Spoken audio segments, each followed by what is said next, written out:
lot of Reformed people are partial preterists.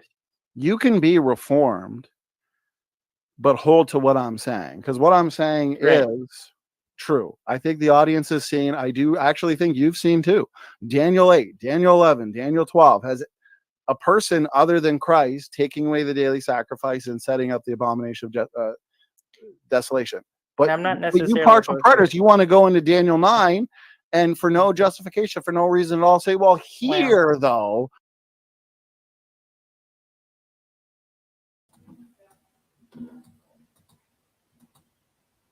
Question number 1. Can you show me where in Daniel 8 sacrifice, the word sacrifice is? The figure in Daniel 8, show me where he takes away the daily sacrifice.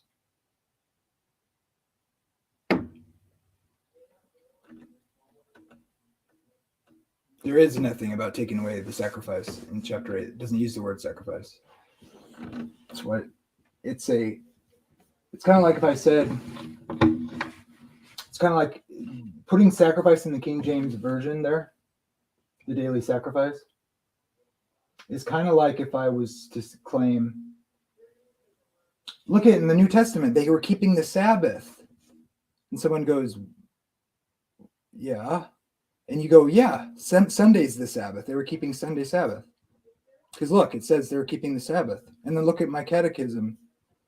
It says, the Sabbath is Sunday now. The translators added sacrifice. It's not in the original text.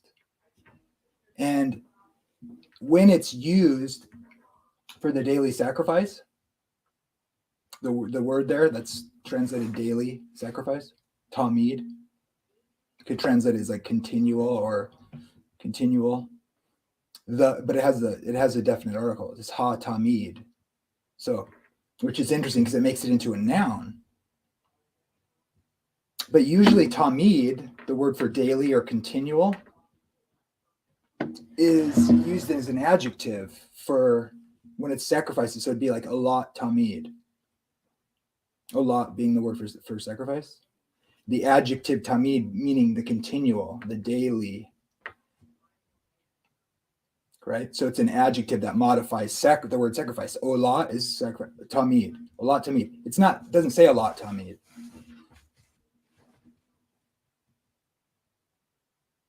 It is associated with the continual thing that is talking about sacrifices in other texts, but here it's ha-tamid, which is definite article, and it functions as a noun, not a adjective of not only is it not the word sacrifice not in the text, not only that, but it functions as a noun without any modifier. So it's like, so when it's talking about the actual daily sacrifices, like in the Old Testament narrative, it's a lot tamid, and it means the daily sacrifice is associated with that. But here it's ha tamid, no modifier, and it's just the adjective turned into a noun. That's why a better translation would be the continual.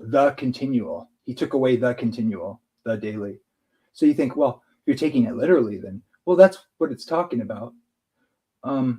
The point is, the word sacrifice doesn't exist in chapter 8. So you can't point to that and say, see, he takes away, and then we haven't, and that's the same person. I agree with you. It is the same figure as Daniel 11. But the problem is you say everybody's sloppy, but it's like, tell me, what is your decree date? How do you get the timeline right? Because everybody who's had this modified view that you're espousing has sought to make a timeline that works. And I'll tell you right now, because I know you still haven't looked at it, there's no hope for you, especially if you say 33 AD is Jesus' death. And that, so when did he die then? The 69th week? You try to say, I've heard you say he dies at and that's, I can tell you because I've actually studied it. So the modern versions of the prophetic year modified to make the time gap shorter from the 445, 444 decree, second decree of Artaxerxes. which doesn't work because 483 years from that decree is like 40 AD, way after Jesus died. So what are you going to do? It's clear that none of the you can't make it work. There's only one timeline that works, and that's what verifies 457 and Jesus' ministry starting at the end of the 69th week in 27 AD and his death in 31 AD. 33 is too late for your view, unless you want to distort the prophecy and claim that there's gaps between the 7 and the 62. Also, not just between the 62 and the 1, which is an atrocity, by the way, because you don't understand that these are the captivity of 70 and then 70 times 7 is based on sabbatical years, which are the 490 years are 10 jubilees. You can't just break off part of the end of the jubilee and then place Jesus outside of that. You're placing him fulfilling the things within the jubilee periods that are where God's letting the land rest because they didn't obey it, which is a common theme in the scripture. So it's like it's totally divorcing the context, and the mere severing of the different divisions in the 70 weeks, it's still the 70 weeks, and there's no example in scripture because it's introduced as 70 weeks, and it's a allotted time of probation. Like this has to happen for you people in this amount of time, and then to say God just puts a gap in there when the whole purpose of it was a time limit. That's the whole reason it's given. It's like tick tock, tick tock, tick tock. People just totally lose that context. And by the way, Jesus did confirm the covenant, so why wouldn't? That's what does the things in verse 24. So chapter 8 says nothing about sacrifices in there, but chapter 9 does. That sacrifice there, he makes the sacrifice and oblation to cease. You already admit that it's all about Jesus until that last verse. This is like a contextual issue. This is like the guy who's there in this stream should have been spoken a little stronger about it, because another thing too, by the way, is if you say it's Antiochus in chapter 11 and chapter 8, so how do you deal with the fact that the one who's destroyed in let's look at that. Let me pull that up really quick because this is important. The problem is, I don't want to say sloppy, but loose. It's loose. Like you're like saying, oh, your view can't be right. Oh, but by the way, like the 70 week, the he in Daniel 27 is referring back to the prince of the people, even though the prince isn't the subject. So if it was referring back to that sentence, it would be referring back to the people, which would require not a singular pronoun. It would require like them and they, the people of the prince. Of the prince is just like an adjectival modifier of the phrase. Who are we talking about here? The people. Which people? The people with red hair, the people who have a coach named Bob. It's the people that's in view. That's the subject. That's of the prince that will come is just a modifier. It's just telling you which people. The people are the subject. They destroy the city. And by the way, in fact, I've heard that Titus actually told them not to destroy the temple, the army. And then the army, did destroy it. So what does that mean? If it's your type of Antichrist, so that doesn't even work. But imagine being a first century Jew and like having to go, oh yeah, that's talking about the Antichrist, and but I was talking about Titus, but then it's also talking about the 7 years when the temple gets destroyed. But it's actually really talking about the Antichrist in the future in some undisclosed amount of time, so we can get the 70 week over with.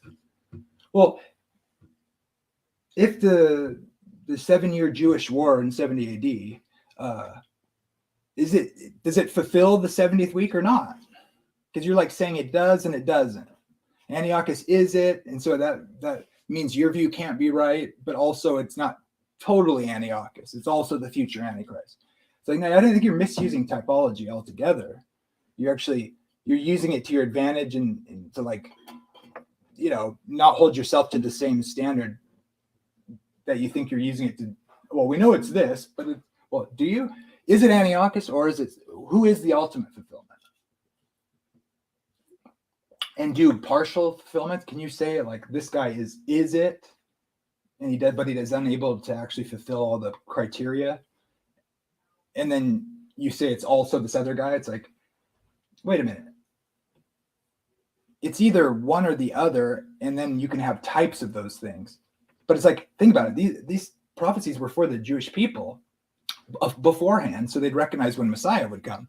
How in the world would they ever know that this is really referring to some future gap Antichrist? How would they know to do that with the text? Because you read through it, and it's like, if you understand their style of literature, there is no way to attach the he to the prince of the people of the prince, first of all. But even if that's true, you go into the verse 27, you'd be like, what about the 70th week? The things haven't, in the text doesn't say these things have been fulfilled yet. Like bringing in an everlasting righteousness, making atonement for iniquity. Think if you're a first century Christian, you get to verse 26, and you find out Messiah is going to be cut off, but you're smart because you're a Jew, not like Christians today. You'd be like, God has allotted us a probationary period, and now we've gotten down. I'm reading in the text what's going to happen. The Messiah is going to come, and we got to watch out for him, and then he's going to be cut off, and then he's going to die. He's going to show up at a certain point, so I got to watch that timing. Then he's going to die after the 69 weeks are over. So what's going to happen in that 70th week? Because apparently these things haven't been fulfilled yet, according to the text. So you're in that mindset. How would you not think verse 27 is talking about the Messiah bringing the new covenant in light of what the New Testament's teaching about Jesus bringing the promised new covenant, quoting of Jeremiah 31? Think about that. The text leaves the 70th week hanging when you get to verse 26. It's been talking about the Messiah the whole time. And now you're a first century Jew. You recognize the time of his coming. And then they're teaching that Jesus has brought the new covenant by his death and the ratification, right? His blood. Jesus tells the Pharisees, he calls it your house after having been calling it his father's house regarding the temple. And then he tells them, you didn't recognize the time of your visitation. I'm leave to you your house desolate. And then, of course, in Matthew, Jesus predicts the temple being destroyed. So the Christians are able to flee when it does happen, when they see it surrounded by the Roman armies. And by the way, chapter 9, verse 27b does not say it's the abomination of desolation. It says, for the overspreading of abominations, he, meaning the same he that you think is pointing back to Titus, by the way, and that's who you're saying it's pointing to, Titus. So you're making like this double weird interpretive thing that would make no sense to the original audience in context. They would have no clue about any of that. So it's just like layer upon layer of garbage. And then, but he, that is, the one who makes it desolate for the overspreading of abominations. What abominations? That he has to be the same he from 27a. For the overspreading of abominations, he shall make it desolate, even until the consummation. Who declared it desolate? Titus or Jesus? Jesus said, I leave to you your house desolate. And then they kill him because he knew that his time was coming. So not only does Jesus show up right at the end of the 69th week and get baptized, and that's where John says, behold the Lamb of God who takes away the sins of the world, the true Lamb. You get there perfectly from that decree, rendering the years how they rendered a year in their history, because it's their history, remember, and it's their prophecy, so they would recognize when Messiah would come. And the New Testament demonstrates that that's what's going on. They're in expectation. And then he shows up and he calls his disciples. Why do you Why do you think they instantly just go with him? Because they were expecting the Messiah to show up, and John said that he was Messiah. So Jesus just gets his disciples because they know to expect him. Why? Because of Daniel 9:25.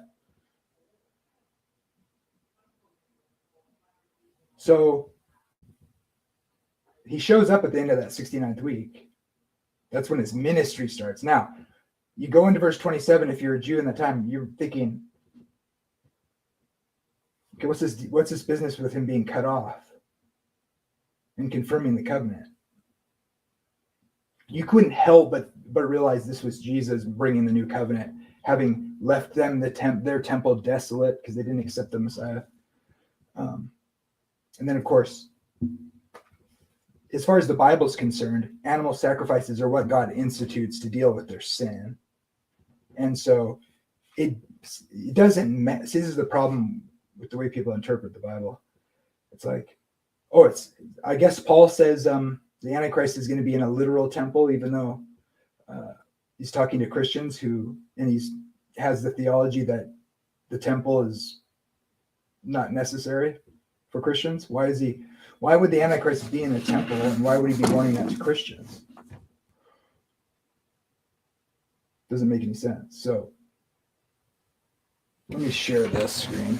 So yeah, the claim that it has to be because of the general context of Daniel 8 and Daniel 11 and 12 means that the verse 27 has to be talking about the Antichrist. That's ridiculous.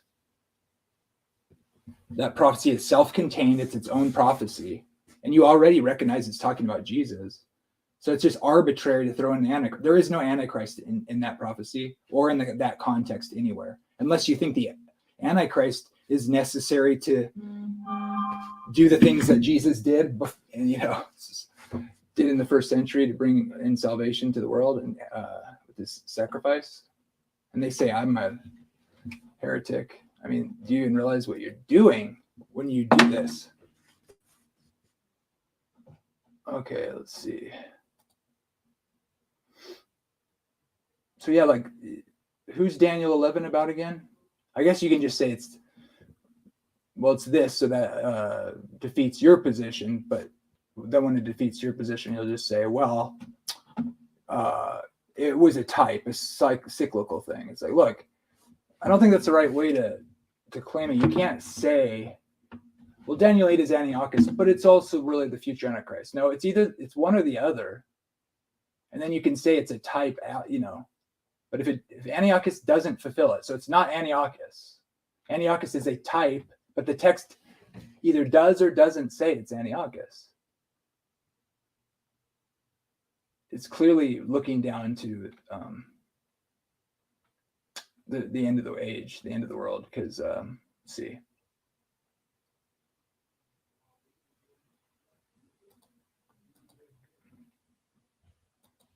There we go. My God.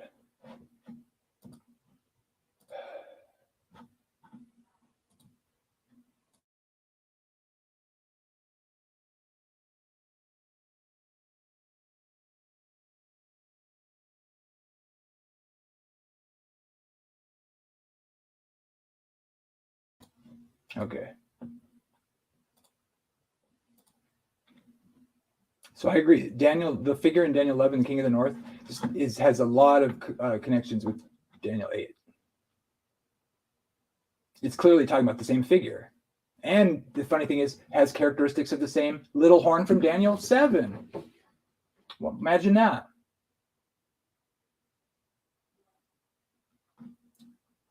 So the figure in Daniel 11 is the same figure of Daniel 7.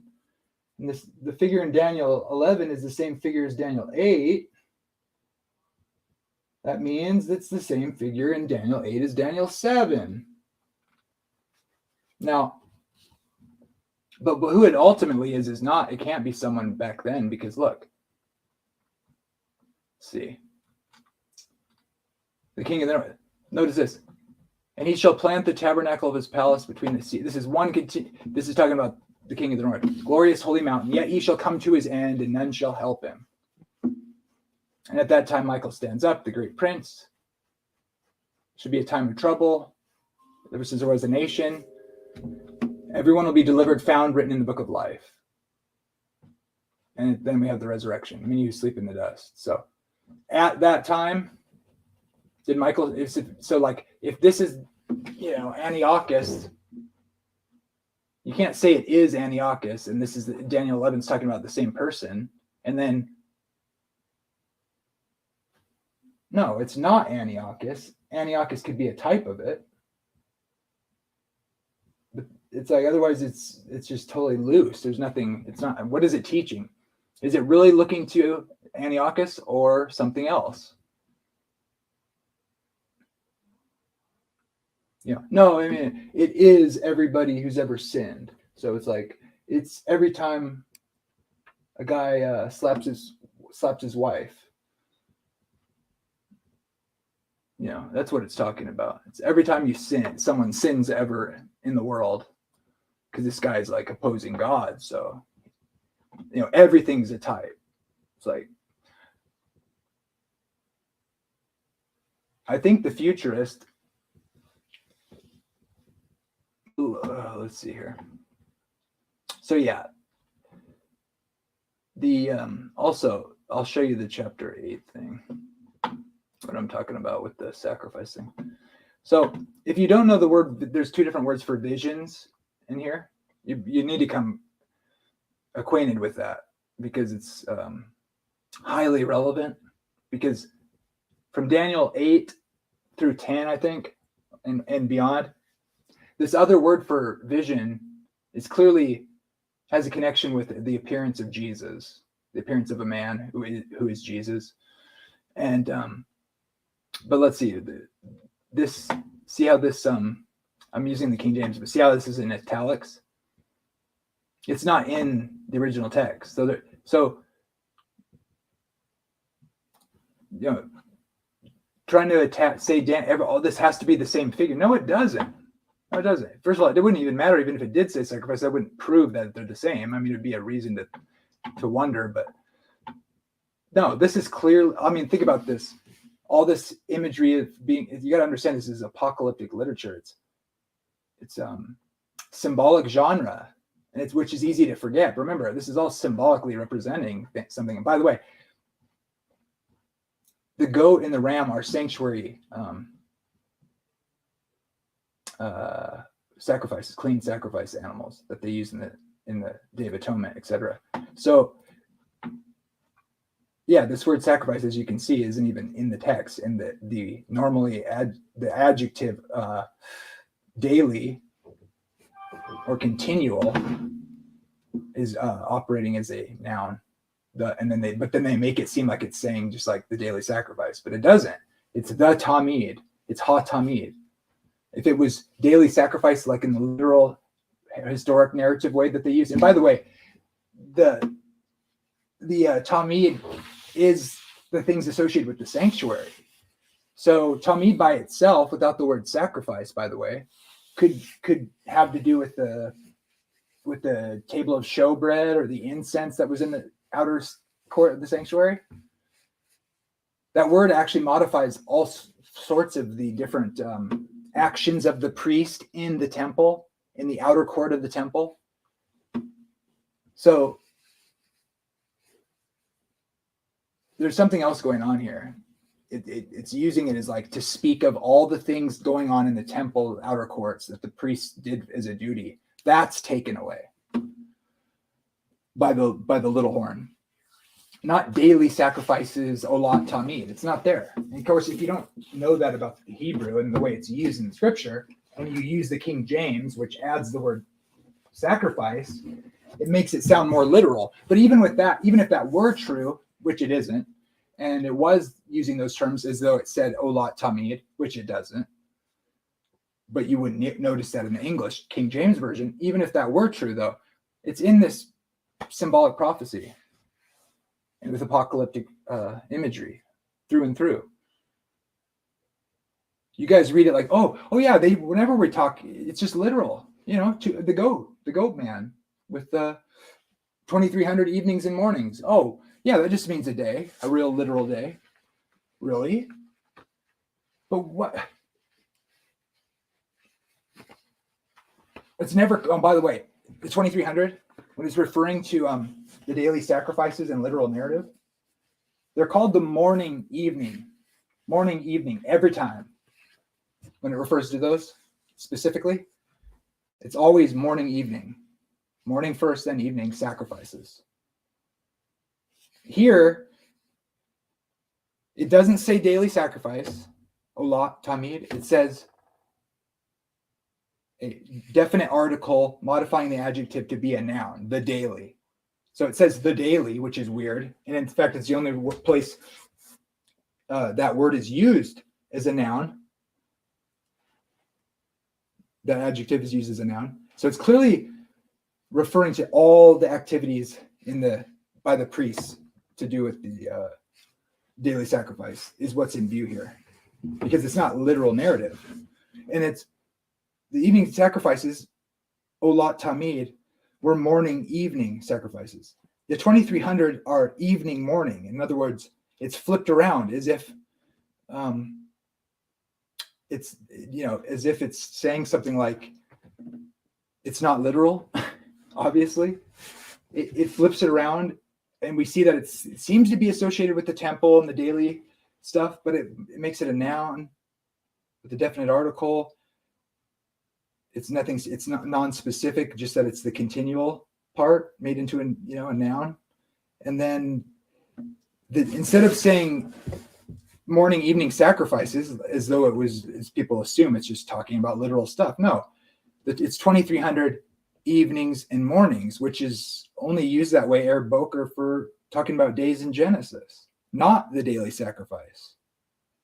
But it doesn't say sacrifice in Daniel 8. Again, it takes the modifier of the continual, makes it a noun. It's the continual or the daily instead of daily sacrifices, which is what it is when it's talking about daily sacrifices in the literal narrative. And when it's talking about those daily sacrifices, they're morning and evening sacrifices in literal narrative. But here, the 2300, and it's asking about a time period. It's not talking about days of the sacrifices, because sacrifices aren't in there. It's saying how long until, unto. So it's giving you a timeline, which is just curious in and of itself.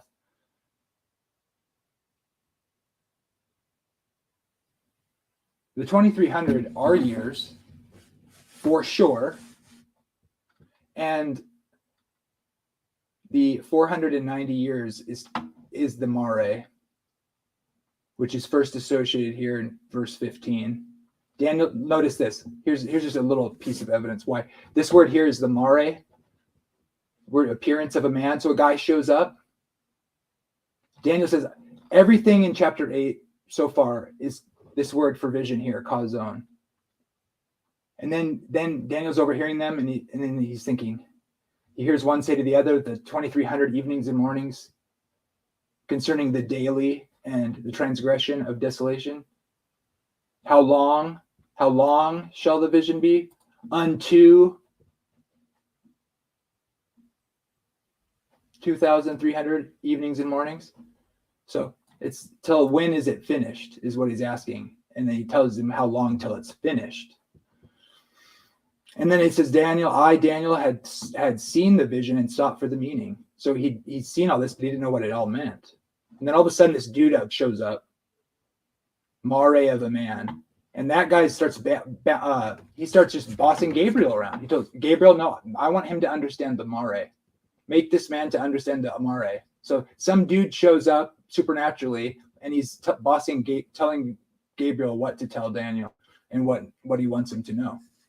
And Gabriel obliges. This is clearly Jesus, by the way. But Daniel wanted to know the kazon, this red word here, which everything is, the only word for vision in the chapter so far has been that 5 times. This guy's like, no, make him understand this other vision, okay? And to show the distinction there, so he came near where I stood, and when he came, I was afraid and fell upon my face. Now, as he was speaking with me, but he said unto me, understand, O son of man, for at the time of the end shall be the thing you are wanting to seek the meaning for. which is the word that's associated with the whole vision of the chapter so far. So it's vision, vision, vision, hazon. So then he's like, I want to understand all this stuff. Guy shows up. He's like, no, make him understand this vision, something else. And then the guy goes up to him, just in case you weren't sure about that. He's like, hey, the thing you're asking about, that's for the time of the end. The cause zone. Okay. Now, and then he gives them a bunch of the interpretations from Persia onward in the succession of kingdoms. And then we find out this Mare is somehow associated with the evenings and mornings. It's a part of the evenings and mornings, which is the 2300. So that's it seems a little bit weird. But notice this. Shut up the cause zone, for it shall be for many days in the future. That goes along with what he said here. Like, look, I'm not telling you what this is about. That's for the time of the end. And then here it's for many days in the future. And all we know is the vision, the Mare is part of the 2300 in some way. And then Daniel ends the verse, or the chapter ends. I was astonished at the vision, the Mare, but none understood it. None. No one understood it, the Mare. But that's what the guy shows up and wants him to understand. So chapter 9, Daniel's praying because he's confused. Obviously, he's like, the temple's going to be trampled. He's in captivity. They don't even have a temple. Like, what is this about, right? So he starts praying, realizing that the captivity was almost over as prophesied by Jeremiah. So he's like, and then guess what happens? He says this. I was praying, and while I was praying, Gabriel, whom I had seen from the cause zone, okay, which is obviously talking about the last bit of chapter 8, because there's no chapter breaks in the original, right? Oops, shoot. There we go. So notice, he's been praying, he's repenting because he wants to go back to the land. And then Gabriel shows up from chapter 8, because that's what this is associated. That's the last time we heard about this was in chapter 8. And he's like, I came quickly. He says, notice this is what he says. Oh, Daniel, I've come forward to give you skill and what? Skill and understanding. I've come to give you understanding. At the beginning of your prayer, I came forth to show thee, for you are greatly beloved. Therefore, understand the matter and consider the Mare. So, what does it say at the end of chapter 8? I was astonished. He wants him to understand Mare, whatever that is. And he says, I was astonished at it. He tells him the other word is for the time of the end. What does he say? I was astonished at the Mare, but none. Does none mean Daniel didn't understand it? Is Daniel understood it, or is he not included and no one understood it? Kind of like no man can snatch out of his hand. Does this mean Daniel understood it, or did he not understand it? So this guy who shows up, who's almost certainly Jesus, because he's bossing Gabriel around, wants him to understand this word Mare, vision, the blue word. That's what he's supposed to understand. He's not supposed to understand the other one. You get to the end of this chapter, and he says, I was astonished at the Mare, the thing the guy wants me to know, but none understood it. It what? The Mare, which is what this guy, Jesus, almost certainly wants him to understand. He's heard about it, is astonished at it, but he doesn't understand that Mare thing, which is what he needs to understand. What happens in chapter 9? He mentions the guy from the first part of the vision, Gabriel, who comes and says, oh, that thing you didn't understand, that nobody understands, I've come to give you understanding. Now, understand the matter and consider the Mare. That's the 70 weeks.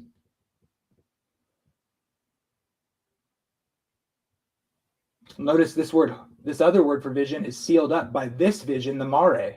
The 70 weeks is the Mare, which seals up the vision, hazon, the red word, which in context is the one mentioned here, which is actually just mentioning that it was from Daniel 8, that the same angel from chapter 8 with this vision, which is for the time of the end, by the way, for many days in the future. And then this Mare vision, which is the 70 weeks, is cut off from this other larger vision of the, in the red, the Hazon.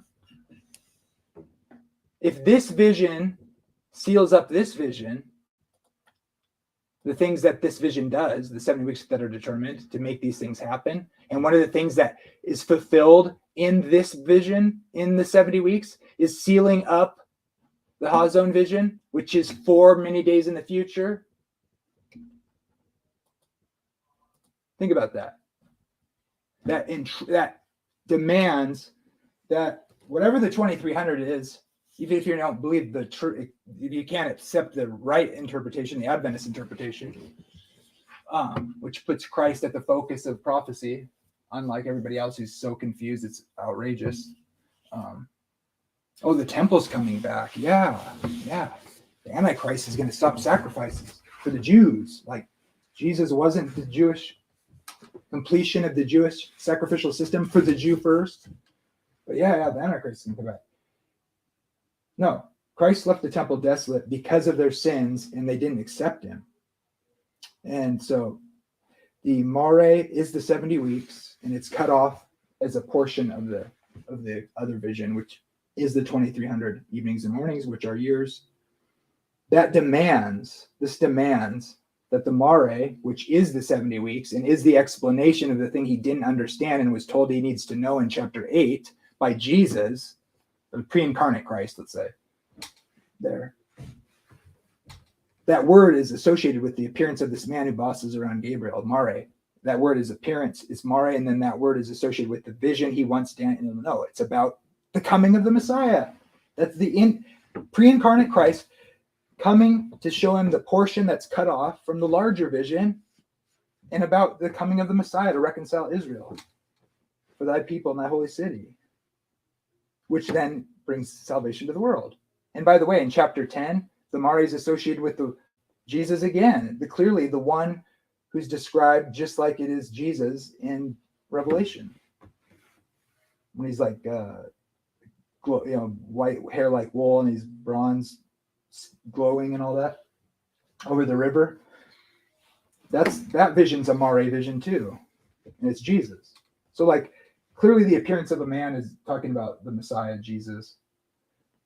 So the idea that chapter 8, because of its connections with chapter 11, make Daniel 9:27 not Jesus is outrageous and absurd. It's just a lack of understanding with what's going on. For sacrifice, the word sacrifices isn't in chapter 8 at all in the original script.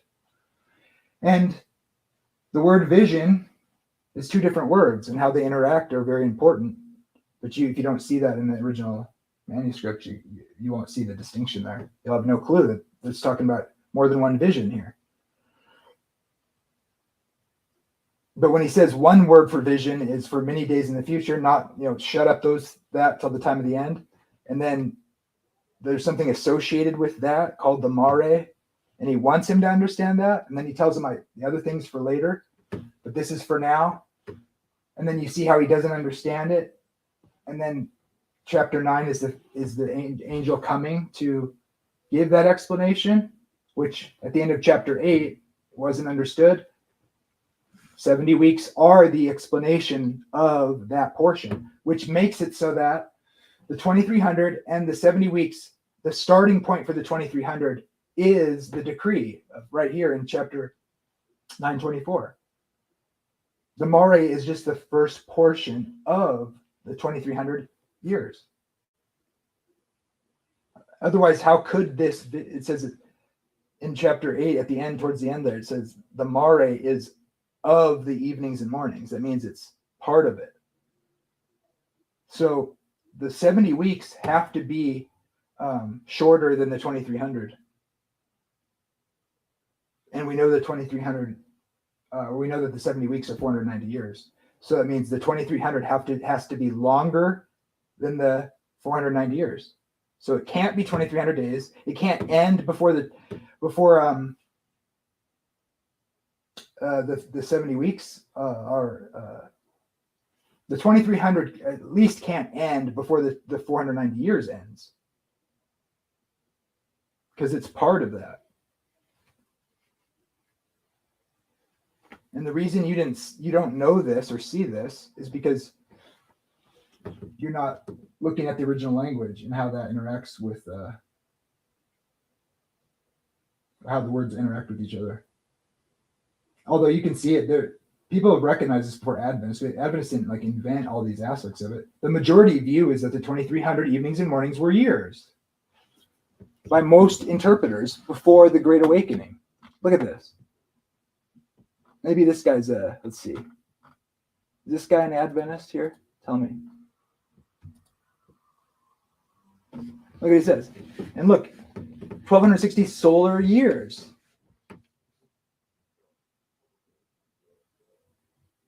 A day for a solar year.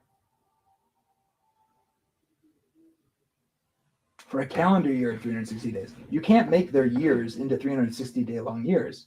The Jews, Donnie hasn't even tried to make a timeline that works, and I can't blame him for not trying, because if he did, it would be more evidence that his view is absolutely doesn't work.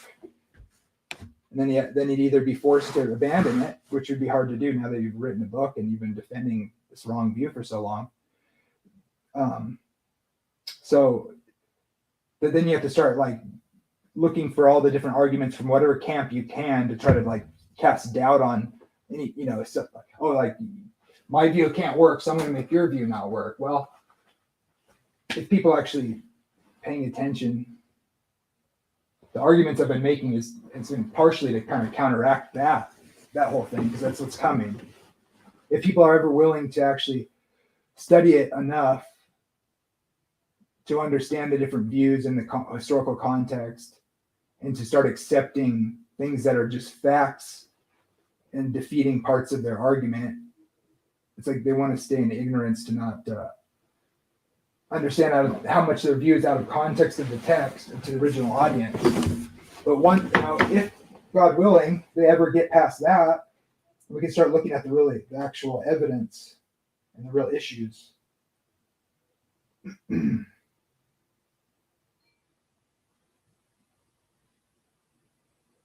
Because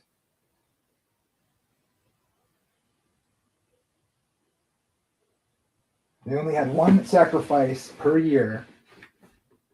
Now tell me, did the Jews have one sacrifice every 360 days? Or did they have one per year, which is a fluctuating length of a year?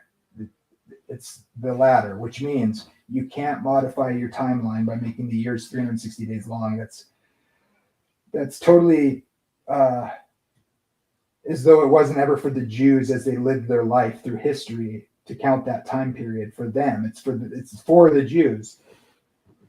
The days are years. You count years how they count years, and they count years by modifying the length of the year, because they never had, as far as we know, from Daniel's time onward until now, did they ever have a year that was 360 days long? No. They had they had 353, and then every 7 out of 19 years, they had a 13th month of 30 days, and those years would be 383 days long, plus or minus 1 day. Okay? So, it's another reason why the 1260 days, which are 3.5 years on a prophetic calendar, meaning not literal historical calendar, is why it's a big beacon saying, hey, by the way, 42 months, 1260 days, 3.5 years, those are symbolic time periods. They don't use a lunar calendar. They use a lunar solar calendar. So no, it's not 1260 literal days, because 1260 literal days is not a literal Jewish 3.5 years. No, the time times half a time is the first mention of it in Daniel 7. The 1260 days are 1260 years, just like the 2300 days are 2300 years, and the 70 weeks of days or 490 days are years of week, because it's weeks. and weeks are made up of days. But everybody has to accept and believes that the 70 weeks are really years, 490 years, not days. Weeks are filled with days, right? That's the foundational prophecy, which, by the way, makes it stand out alone because it's the one that shows Jesus as the Messiah right in the middle. You all accept that the days are years. 70 weeks are 70 weeks of years because it's based on the sabbatical cycle of years, the Shemitah cycle, which are 7 years long. And those are called Sabbath years because they're years based on this weekly cycle that God established at creation, where he made the Sabbath holy for mankind from the very beginning because he rested and made it holy. That sets his Sabbath pattern from the very foundation of the world. That Sabbath thing that's done away with, apparently, that he made for man, that he's Lord of, and that he says everybody's going to keep in the eternal estate. But that Sabbath of literal days, that gets adapted into the Leviticus 25 sabbatical years. So even if you want to say it doesn't say weeks in Daniel 9, it's still based on sabbatical cycles, which are years, which were based off of the Sabbath weeks of days, which just emphasizes the day for year prophecy interpretation is consistent. And everybody is, so either way you look at it, even if it says heptads, it's based on sabbatical cycles of years, which are based on days. So, and we have the succession of long periods of time through history from Babylon. Everybody agrees it's Babylon, Medo-Persia, or whatever how you do it. It's a succession of kingdoms over hundreds of years.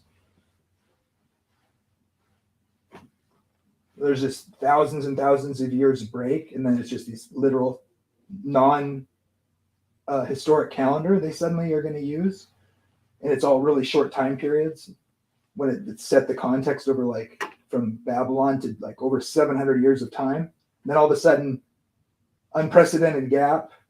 Jesus didn't actually do away with the sacrifices because they're going to come back. And that's what it's talking about. And then this huge gap, and then everything's just all going to happen right at the end in just like 3 days, 3.5 days, or 3 years. And then the temple's coming back.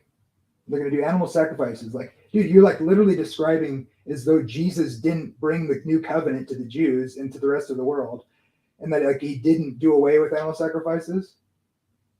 And like God messed up. Oops. I thought they were going to believe, but I guess not. I guess I'll have to try again. I don't know. I better really plan for it this time since they didn't believe last time. So he's just making sure, and who knows how much longer it might take. It's not like Jesus actually fulfilled the covenant and saved people. Let me slather on my pious fraud. It is finished. It is finished. There's no temple coming back, you heretic. You don't believe it is finished, do you? Oh. I guess not. I guess Jesus has to send the Antichrist to make the sacrifices stop. Is that good or bad, by the way? When the Antichrist makes a covenant with the Jews and he stops them from doing animal sacrifices in the temple, is that a good thing or a bad thing? When the 70th week is robbed from Jesus, you place his death outside of the allotted time period, which makes him fail 1 Corinthians 15, because then he doesn't die according to the scriptures. Because Daniel 9 says 70 weeks are set aside for this, to do these things, making reconciliation for iniquity. Jesus' death is what's supposed to ratify the covenant, but it has to happen in the 70 weeks. So if you take the 70th week, throw it in the future, he dies after the 69th week, you've placed his death outside of the 70 weeks, and he fails 1 Corinthians 15, which is the gospel, that Christ died and was buried and rose according to the scriptures. Well, no, he didn't. He didn't die in the 70 weeks. So the simple, basic gospel, especially of Osassers, actually even still fails on their view. When they take the 70th week, rob it from Christ, throw him outside of the time period, and then say that's the Antichrist is going to do that. Well, let me ask you, when the Jews bring a temple back and start doing animal sacrifices, is that not a rejection of what Jesus fulfilled and what the sacrifices were pointing to in the first century? Behold the Lamb of God who takes away the sins of the world. Did Jesus become the Passover lamb to the Jew first or not? What about the Jews that were believers and established the church? Would they imagine being a Jew and an apostle and then writing the book of Hebrews and thinking, oh no, that's not Jesus who confirmed the covenant and brought the new covenant from Jeremiah 31 and taught us when he gave us the bread and wine, that this is the new covenant. And the writer of Hebrews and Romans and Galatians, all like thinking this Jesus fulfilled the prophecy of him bringing the new covenant by being the sacrifice. And then he predicts the temple would be destroyed. You know, that temple which he stopped calling his father's house, but he called it their house to the Pharisees. And then he told them, I leave it to you desolate. Then he predicts it. He predicts that it's going to be destroyed by the Roman army. Who do you think let that happen? God foretold that would happen. Then Jesus tells again so that the Christians can escape, and they do because they listen to what Jesus predicted, because Jesus knew the scripture. Jesus, for their abominations, Jesus made it desolate by his sacrifice, which is one sacrifice for all. And it did bring the sacrifices to an end, because the Jews even record in the Talmud that the scarlet thread never turned white anymore. So when the Bible talks about doing sacrifices, and it says the sacrifices are ended, that's saying animal sacrifices in the temple have come to an end.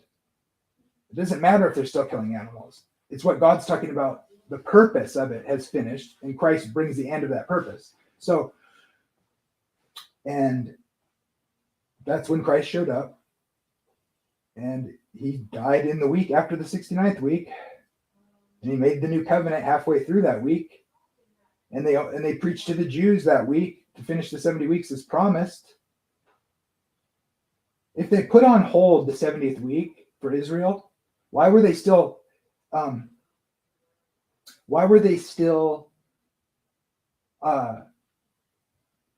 focused on Israel up through that 70th week?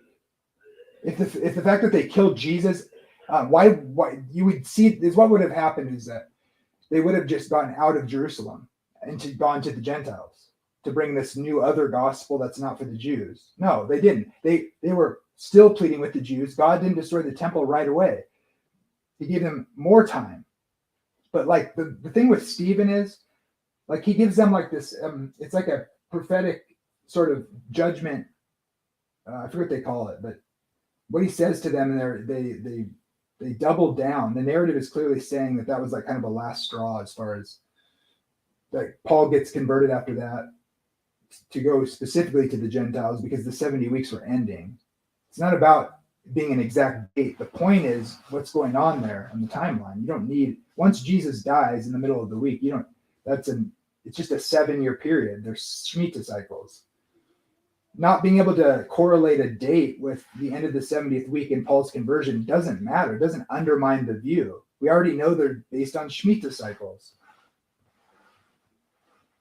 Like, it's still a Shemitah cycle, the 70th one in a row, whether you like it or not, which is the last one of the 10th Jubilee, by the way. And by the way, 457 is the only candidate to using the right length of years, and it's a starting of a Jubilee. And 490 years is 10 Jubilees. So if you say Jesus, the 70th week gets broken off, that Jubilee never finished.